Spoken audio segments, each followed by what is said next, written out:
This part was built in 1759. The side part over there was built about 10 years later. Dr. Stewart of the Stewart Foundation bought this building around 1930, and he wanted to live in the building and have his practice in the building next door. And he started when the building looked like this. It had fallen into bad repair. He started working on it like that. It took 3 years to put this back into the shape of the beautiful colonial house that he wanted it to look like.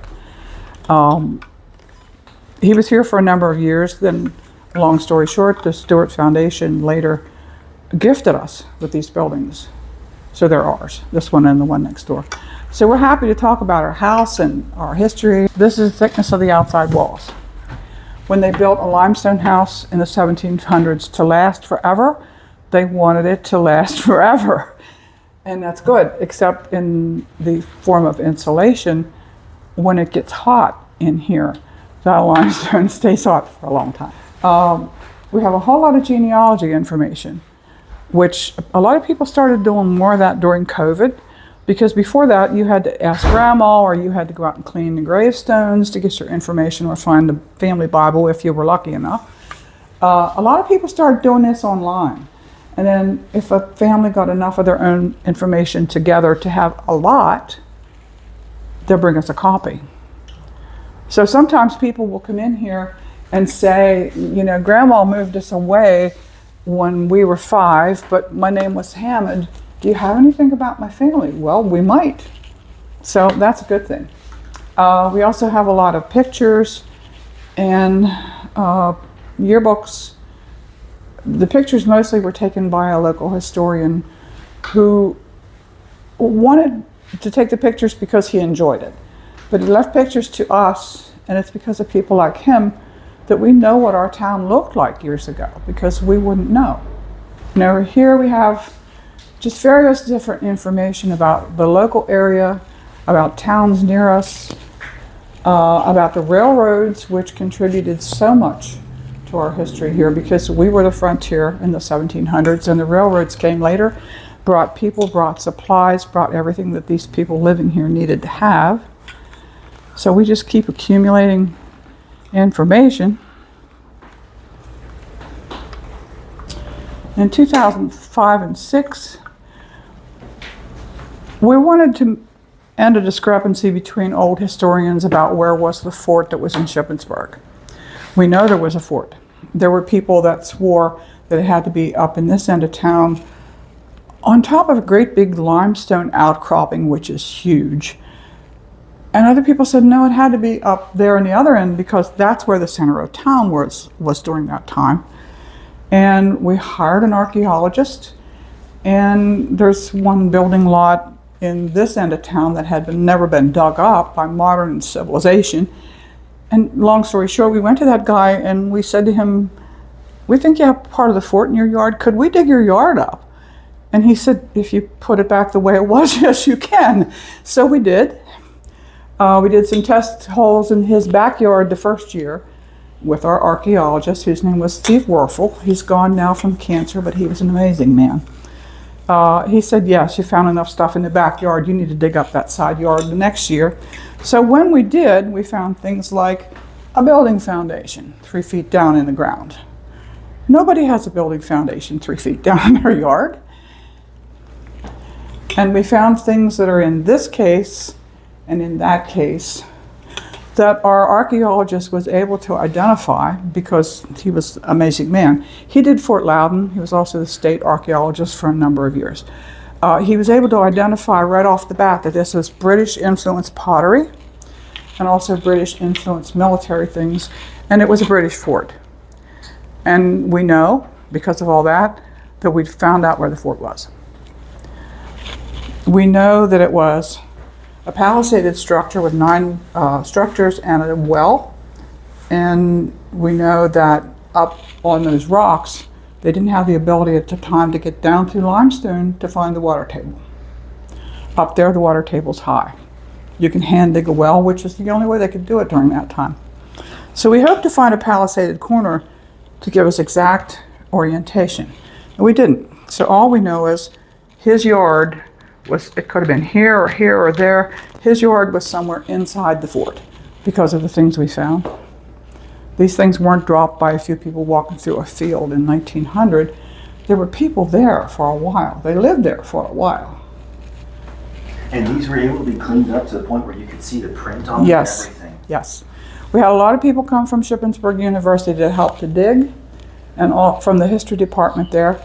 We also had a lot of them take things up to the university and clean them. People don't realize that the earth continues to pile up. Your dead leaves, your sticks off your trees, whatever. We dug down this far. Up here we found like toy soldiers and little bottle caps and things from the guys' kids playing in the yard. Down here's the colonial area, and that's where we found all of this. This was built, we think, around 1805.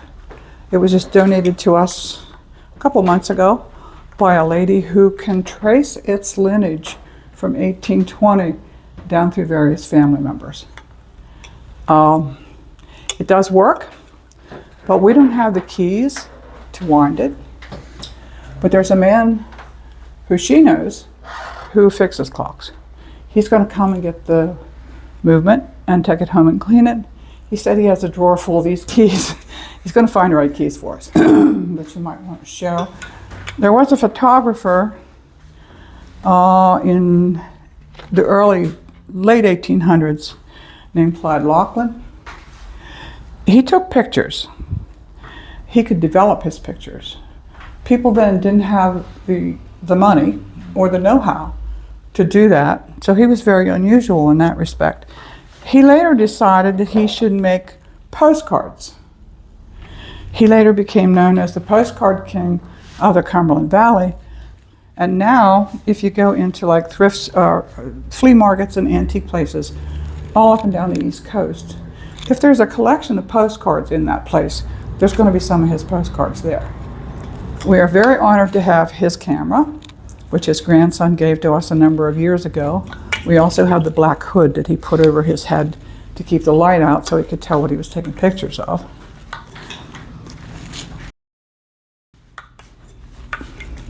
During the Civil War, there was a drugstore up here, up the street. It's called Altick's Drugstore. And the Altick family members had this upstairs in their apartment. When some of them moved to Virginia, they took this along because they liked it. Then some others moved to Phoenix, which is in Arizona, and they took it along because they liked it. A couple of years ago, one of those family descendants wrote to John, our director, and said, "We have the Altick cabinet. We think it should come home to Shippensburg." Now, people give us things, and they want us to take care of them because we are the Historical Society. But usually when people say, "If I give you this, will you take care of it?" it's something that they can hand it to you. This weighs 150 pounds at the top and 125 pounds at the bottom. And it was in Phoenix.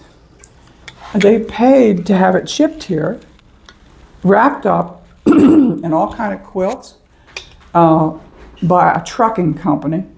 Not a scratch on it, not a piece of broken glass. So we're very honored to have, well, all the things that people give us, but some things like that camera, like this here, very special, very, very special things. We can go to the doctor's room.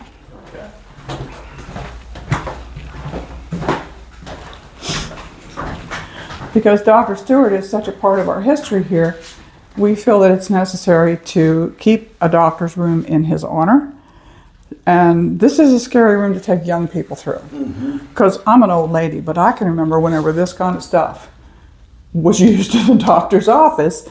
And these kind of bags, which several different doctors have donated to us, were used when the doctor would come to your house.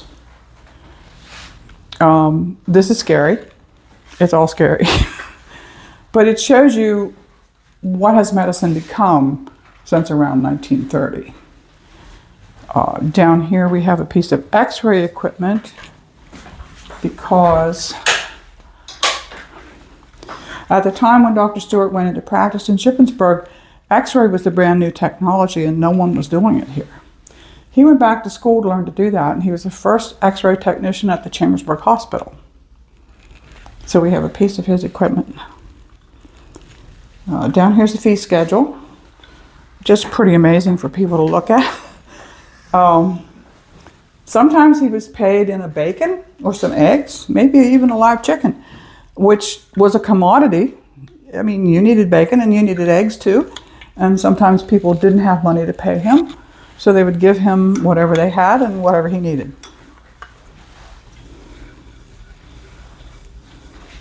I like to show people this crutch because you broke your leg today and you're having a very bad day, right? There was nothing wrong with your shoulder until you try to use this crutch because there's no padding and there's nothing down there to hold on to. So medicine has come a long ways in not too many years, actually. And we like to keep this to show people this is part of our past and your past and everybody's past.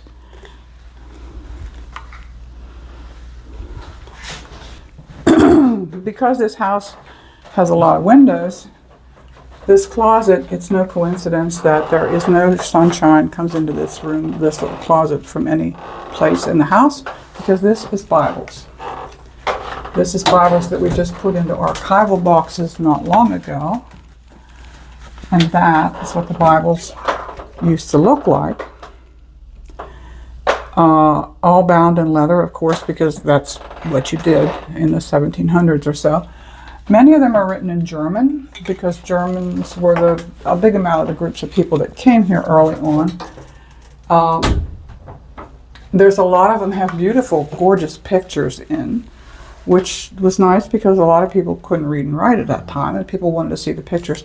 A lot of them also have the only bit of family history. Who died? Who got married? What happened here? Because you might have had one person in your family that could read and write. So they're so brittle, the pages will break just from touching them.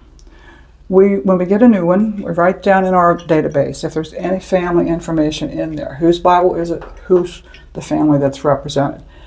Then we put them in there. So if somebody comes in and says, you've got my grandmother's Bible, I'd like to look at it, we take that one downstairs. And that person can look at that.